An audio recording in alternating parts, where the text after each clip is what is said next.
You still have an unpaid loan. We can't proceed, the notary said as I was about to buy my first house. That's when I found out my parents had taken a loan in my name years ago. Time to make them pay. The pen was in my hand. It should have been the proudest moment of my life. I had even dressed up for it. Thrifted slacks stiff from the dry cleaner and a button-up shirt that I only wore when I wanted to feel like someone who had finally arrived. I was about to buy my first home. Nothing fancy. 2 beds, 1.5 baths, laminate floors, and a backyard with a cracked bird bath and a fence leaning like it had a secret. But it was mine. My name on the deed, my hands on the key, no roommates, no landlords, no parents. That last part was important. My parents used to say things like, "We do not do savings, we do faith," which really meant we do debt denial and guilt-flavored manipulation. Credit card bills were ignored until they screamed. Utilities were in my name by the time I was 17. And when I finally asked why they'd done that, my mom just said, "We needed it. You know how hard it is raising 3 kids, right? Because my social security number came with a gift basket and a credit limit." That's when I decided to become the opposite of them. I cut ties at 18. I rented rooms. I ate canned beans and microwaved rice for 2 years. I took every underpaid gig that did not feel illegal. And every time I made a payment on time, every time I said no to something I could not afford, I told myself, this is the road out. This house, this little broken bungalow was my exit ramp. So when the notary paused her pen hovering and said, "Oh, hang on," I did not even flinch. I thought it was just paperwork. Maybe I forgot to initial something. But then she looked up confused. There's a discrepancy. The air in the room changed. The realtor, a woman named Jenna with 2 white teeth, leaned forward. What kind of discrepancy? The notary clicked on something. It says here there's a personal loan in Cam's name, $42,870. Open since 2019, reporting delinquent status last year but currently in good standing. My ears started ringing. I blinked. I do not have a loan. The mortgage officer glanced at me, then at his screen. It's showing up on the soft pull we did this morning, Valley Pacific Lending. It's impacting your debt-to-income ratio. We cannot close with this on record. I felt my stomach twist.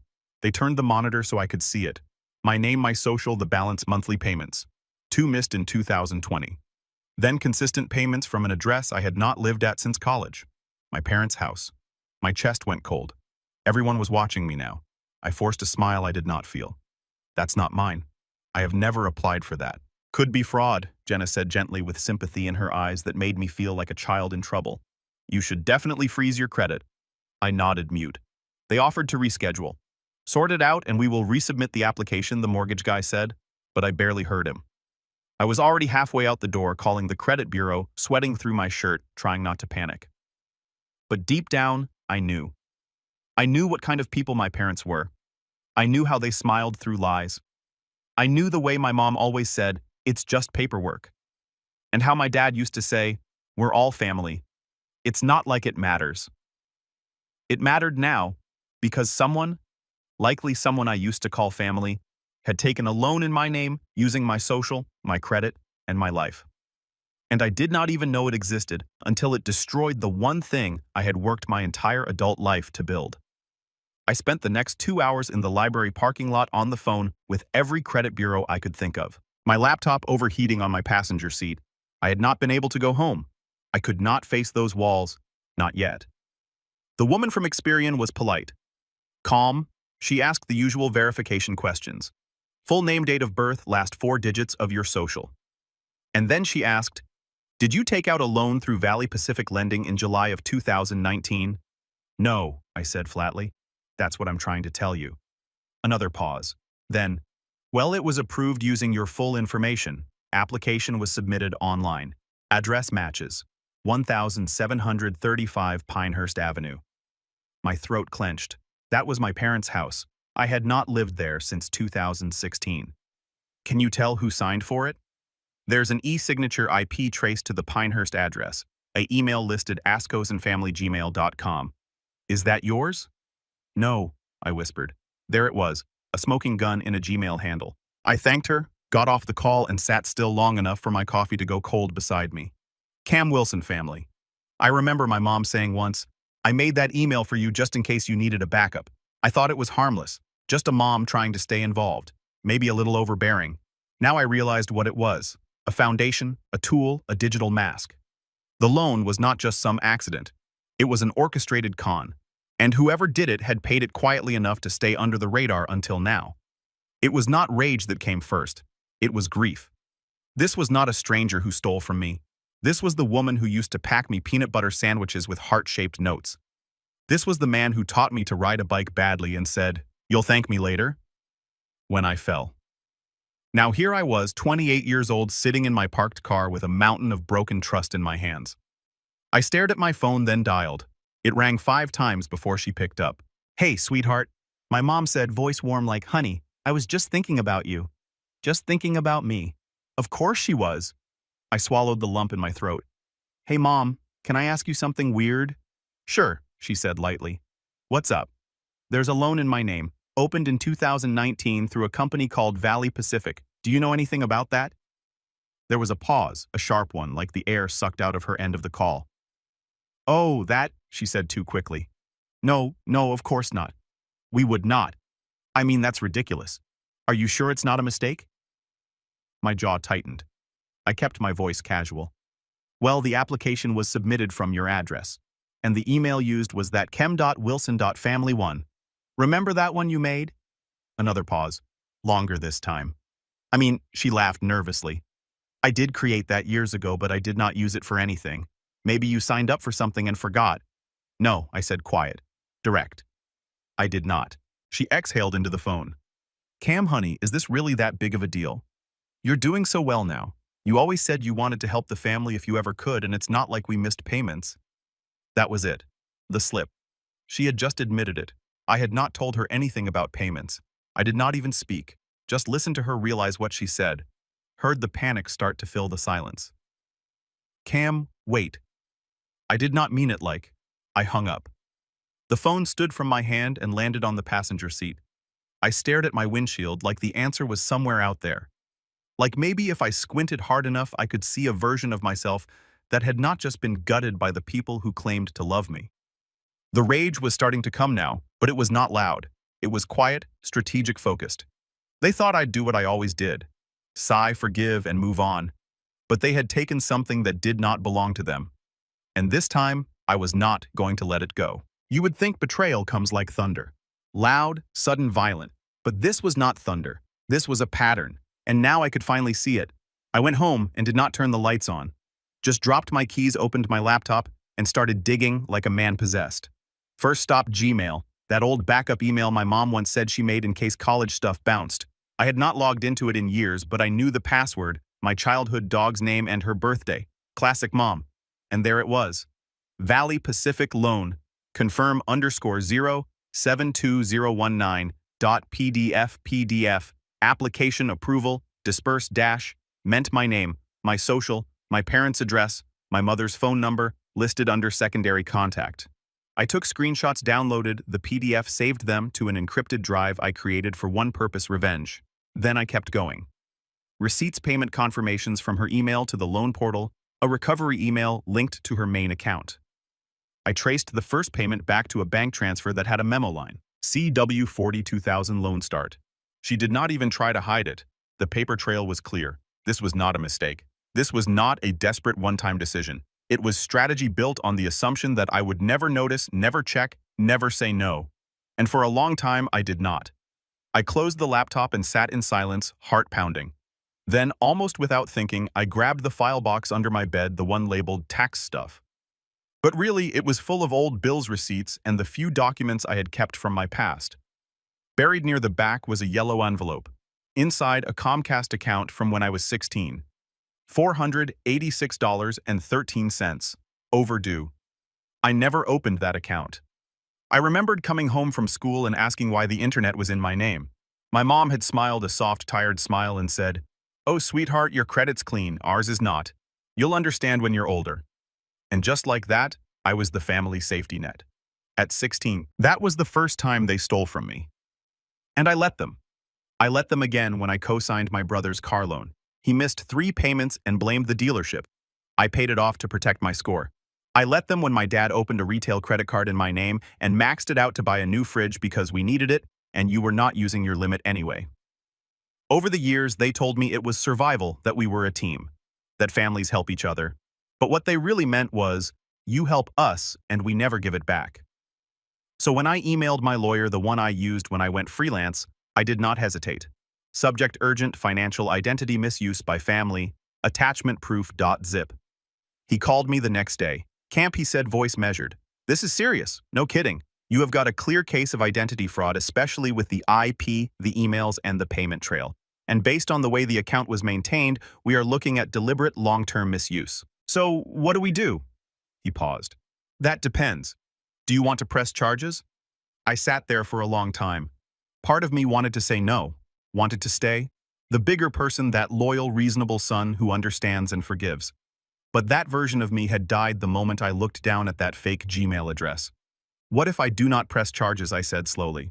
But I want them to pay financially, publicly, legally, without jail time. Yet, he chuckled. Then we build pressure. Quietly, I nodded. Let's do that. As we talk through options, cease and desist letters, formal notifications of intent to sue, freezing all joint access points they might still have. A new part of me was being born. Not bitter, not broken, just done. They wanted a fallback. They wanted my credit, my future, my trust. Now they were going to feel what it meant to lose all of it.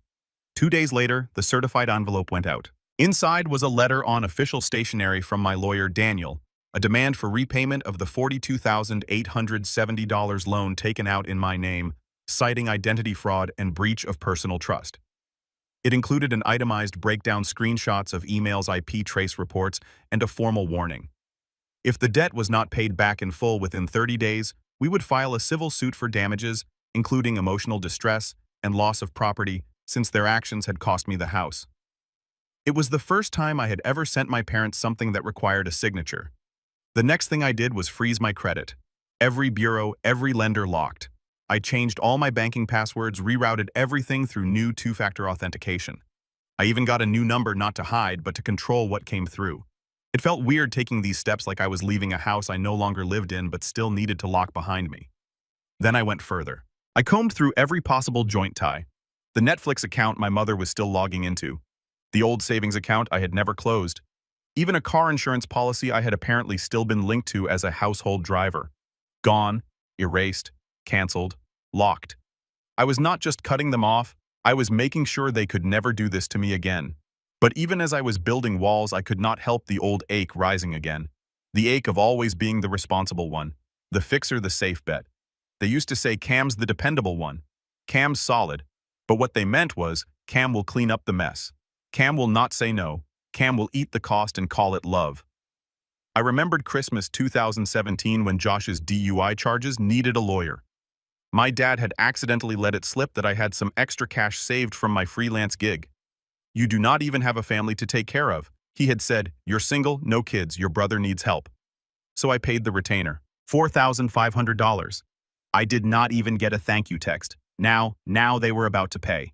I did not want revenge. Not exactly. I wanted them to feel the inconvenience of fixing something they broke. I wanted them to explain to a bank officer why they had to take out a loan to cover someone else's name.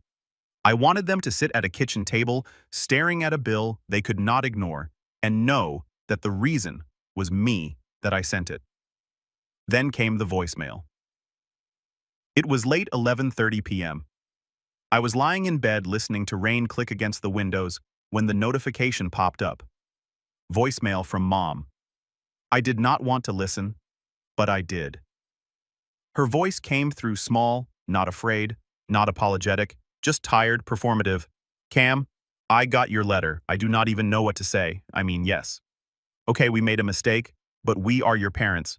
We raised you, fed you, gave you everything, and now you are threatening to sue us over what some loan you were not even using. My jaw tightened.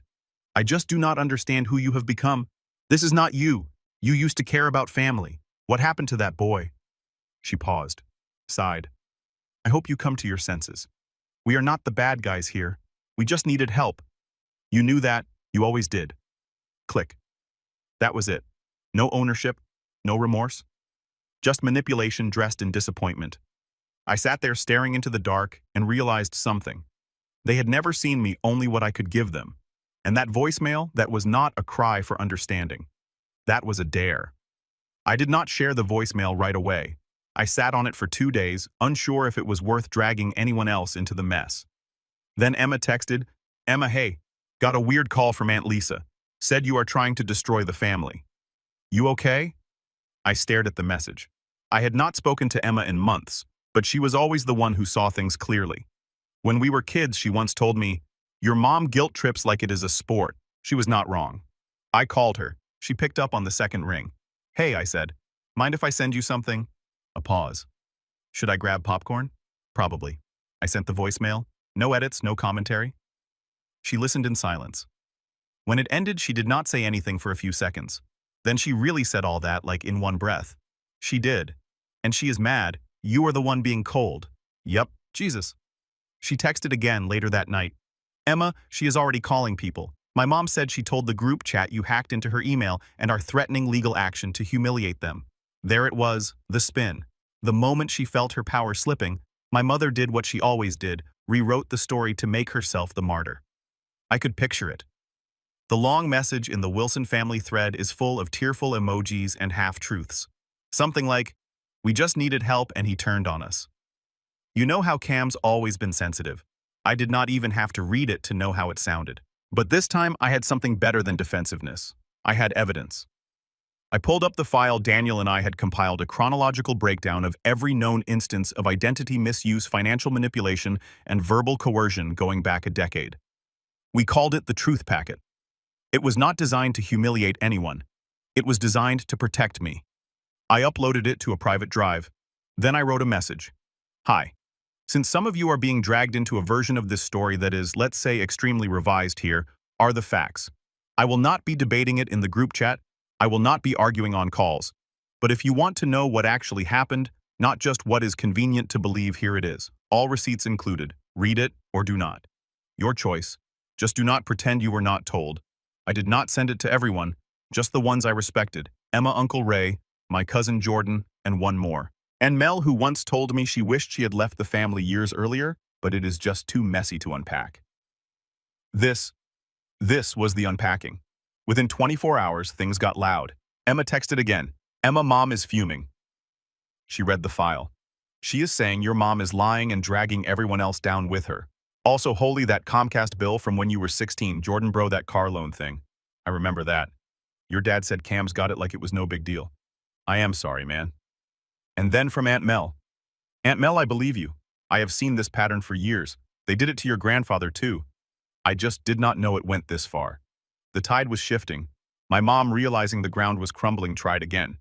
This time with a group text directly to me and my siblings. "Mom, if you think airing dirty laundry makes you look good, think again. Family is about forgiveness. You are turning this into a war. And for what?"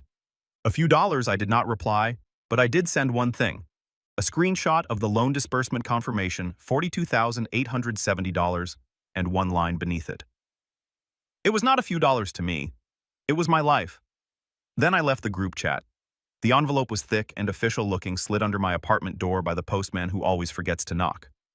Inside was a letter from Valley Bank, a courtesy notice that I had been listed as a financial stakeholder in a home equity line of credit pending approval. Property address 1735 Pinehurst Avenue, my parents' house. They were trying to borrow against the home value again. Only this time, they had attached me to it as a silent co-owner, citing past contributions as rationale. I knew exactly what they meant.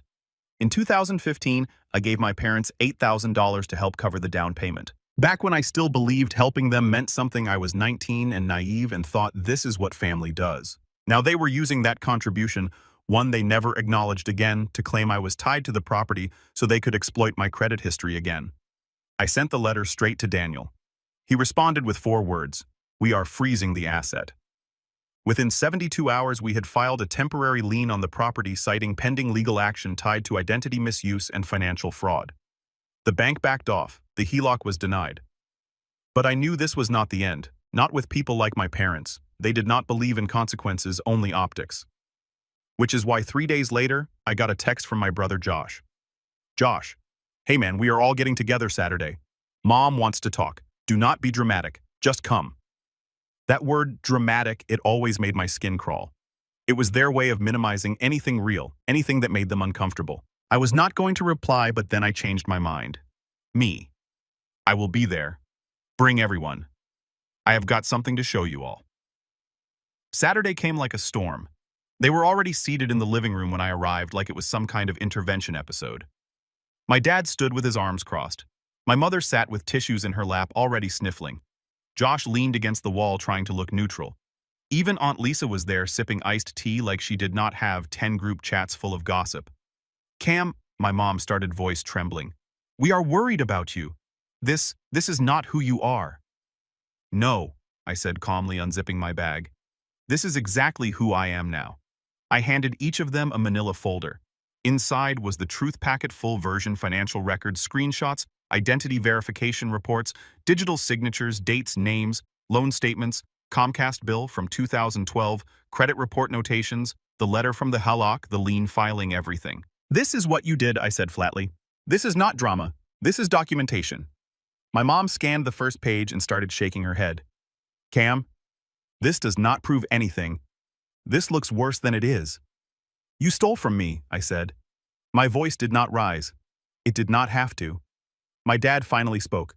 "We did not steal. We borrowed. You are acting like we are criminals." "No," I said. "Criminals face consequences. You have not faced any yet." The room fell into silence. Josh cleared his throat. "Look, maybe things got messy, but airing this out like a lawsuit, man, that is low." I turned to him. "You are in 3 of those documents, by the way. Car loan mispayments, the account you pretended was yours for 2 years. That is in there too." He flinched. My mom leaned forward. "We are family. This cannot be solved with lawyers." "No," I said, "but it can be started with them." I stood, grabbed the last folder from my bag. "This is a summary of charges I will be filing if repayment is not made by next week. That includes the full loan damages, legal fees, and identity remediation costs. If you would like to resolve this privately, I am willing to negotiate. But if I do not hear from a mediator by Friday, the courts will." They stared at me like they did not recognize the person standing in front of them. Maybe they did not. Because for the first time in my life, I was not flinching. I was not shrinking. I was not making it easier. "I came here today not to fight," I said quietly. "I came here to deliver a message. You do not get to steal from me and still call it love." I walked out before they could respond. For once, I did not stay behind to clean up the mess. Daniel called on a Wednesday, voice tense. "I just got a call from someone who says they know you. Emma gave them my number." "Who?" "She said her name is Brianna." "Your brother's ex." I froze. Brianna, Josh's girlfriend. Or maybe ex. It was hard to tell. The one who used to nod politely at family dinners and who once whispered to me, "You know you do not belong here, right?" Like it was a compliment. "She wants to talk," Daniel said. "I think you will want to hear what she has to say." I met her the next day at a diner halfway between her new apartment and my side of town. She looked different, sharper, more tired, like someone who had seen too much and finally stopped pretending it did not matter. We skipped the pleasantries. "I did not come to stir anything up," she said, hands wrapped around a shipped coffee mug. "But I saw the folder. Emma showed me some of it. I thought you should know where that money went." I did not breathe. She did not wait. "Josh did not just take out loans in your name. He used the Valley Pacific money." My jaw tightened. "You are saying the $42,870? "Yeah." She nodded. "That was not for your parents' bills. That was not a car. It was not a roof repair." I stared. She leaned in. "That money paid off Josh's gambling debt." My stomach sank. "What?" She lowered her voice. "There was this guy, Vincent, private lender off the books. Jay owed him almost 50 grand by 2019. He was going to get hurt. Your mom found out and panicked. Your dad said they could not put anything else in their name, so they used yours. They took the loan, paid the guy off, and started making the monthly payments to cover their tracks." I did not know what to say. My mouth opened. Nothing came out. "I told Josh he needed to tell you," he said, and I quote, "He will never find out. Cam does not ask questions. He just fixes eshit." I could not breathe. Not properly. I stood up and walked out the door without a word. Stood in the parking lot staring at the sky like maybe it would fall down and end this story before I had to keep living in it. But it did not. I called Daniel that night. "We are adding Josh to the suit," I said. "Already drafted," he replied. "You want to move forward?" I thought about it. Thought about the Christmas gifts I bought my brother even after he wrecked my credit. The times I defended him when he failed classes, missed work, lied to girlfriends. All the times my parents called him. Complicated and mere reliable. They knew what he did. They chose to protect him, and they chose to sacrifice me. Move forward, I said. The next day, the paperwork was filed, full civil motion, fraud, identity theft, emotional damages, malicious negligence. Josh got served at the auto shop where he worked part-time. My mother called that night 10 times. I did not pick up. Then she texted, "Mom, I cannot believe you are doing this to your own brother. You are ruining his life." I stared at the message and I laughed. Then I replied, "Me, you already ruined mine. I am just cleaning up the debris." She did not answer. That was fine. I did not need her to. The court date was set for Friday. Josh had gone silent. My mother sent one more message. "Mom, let us just fix this. We will pay some. We can set up a plan. You do not need to ruin everything." I stared at it. A year ago, I might have answered, might have even tried to negotiate, but some was not enough. A payment plan was not justice. I did not want revenge. I wanted freedom, and freedom does not come cheap, Daniel had advised me. Bill tried to settle privately. Do not respond. Let them feel the public pressure. So I did not. Instead, the night before the hearing, I drove. The little bungalow I had almost bought had not sold. It sat quietly on its corner lot like a story that had almost been told. The for sale sign was sun-bleached now. The lemon tree out back was still drooping, but the porch light was on and the curtains had changed. I asked the realtor if I could see it again. Just one more walkthrough. She said the seller was out of state and did not mind. I walked the rooms barefoot. Empty echoes. I stood in the closet where I once imagined hanging my first press suit. I stood by the window where I imagined placing a desk. A small life built cleanly, earned honestly. The last time I was here, I thought I lost something. Now I knew better. What I lost was not the house. It was the illusion that I was ever truly safe inside that family that was gone and good riddance. The next morning, I wore black to court. Not for theatrics, for peace. I did not look at my parents when we passed in the hall.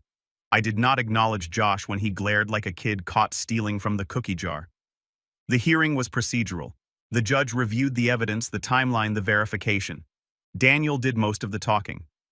I sat quietly, hands folded, while my entire history played out in cold, bureaucratic language. When it was over, the judge approved the motion. The family was ordered to repay the full loan, plus interest, plus $12,000 in damages. Josh was individually liable for an additional fraud charge pending civil penalties. My credit record would be expunged of all related incidents. A formal record would be kept for future protection. It was done. I did not stay to watch them leave. But later that week, I got a letter handwritten from my father. The envelope was thick and the penmanship familiar. Inside 2 pages, no apology. Not really. Just lines like, "I did not know what else to do. We thought you would be okay. You are always okay. We never expected you to turn against us like this. But I guess you are not our chem anymore." At the bottom he had written, "You won. Hope it was worth it." I folded the letter slowly, set it down. Smiled. Then I grabbed an envelope, wrote a reply, and mailed it back to Pinehurst Avenue. Inside was a single printed photo. Me standing in front of the bungalow, the sold sign behind me, a small note at the bottom. It was worth it.